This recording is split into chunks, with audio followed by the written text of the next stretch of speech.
Bonjour et bienvenue dans Senza Cliché, le cours en ligne de français pensé pour les apprenants aux grands projets sans frontières. Je suis Vanessa, je serai ton enseignante dans ton parcours d'apprentissage. Si ce n'est pas encore fait, je t'invite à t'abonner à mon canal pour ne pas rater ma prochaine vidéo. Je te propose d'aborder un thème que tu ne trouveras en tout cas pas dans tes livres de grammaire, celui de l'altération de la langue française à l'oral. Mais qu'est-ce que Vanessa? La langue française suit des règles si bien de grammaire, de syntaxe et évidemment de phonétique, à l'écrit et à l'oral. Ceci, c'est en théorie. En pratique, dans la langue de tous les jours, les francophones ont tendance à altérer les règles de grammaire qui suivent alors une modification et devient une langue authentique.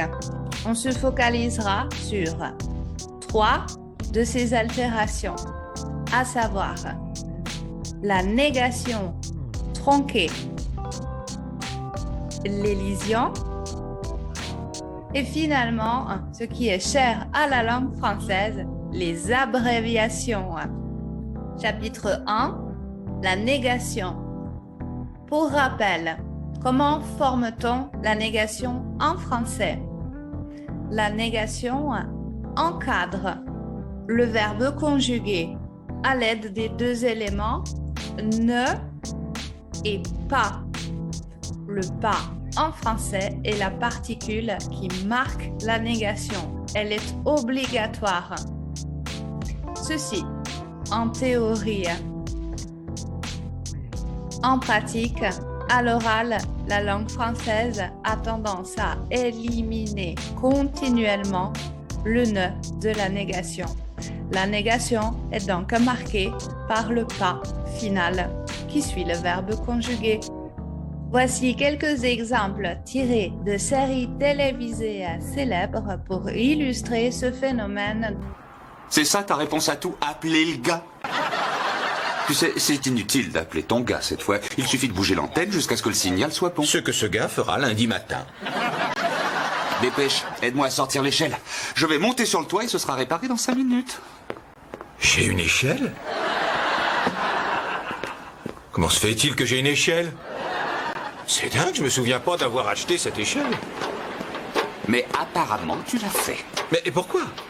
Et comment je l'ai rapportée ici? Je regrette, je n'en sais rien. Est-ce que j'ai loué un camion? Et qui sait? Je peux te dire que c'est très mystérieux tout ça.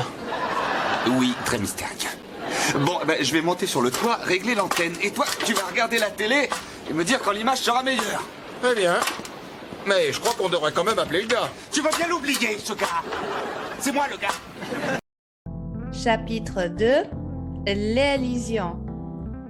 Qu'est-ce que l'élision en français?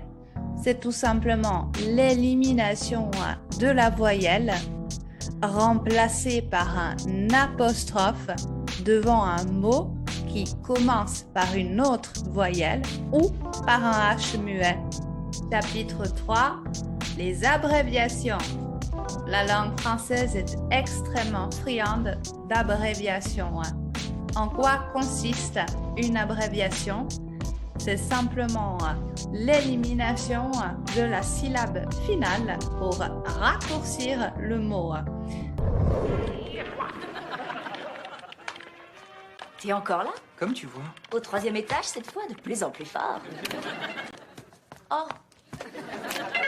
Je comprends toujours pas pourquoi tu vas pas dîner quelque part. Bon, je t'explique. Admettons que j'aille au resto tout seul et qu'au cours du repas, je doive aller aux toilettes. Comment saurais-je si quelqu'un n'a pas touché à ma nourriture? La langue française parlée est relativement éloignée de ce que l'on enseigne dans les livres de grammaire.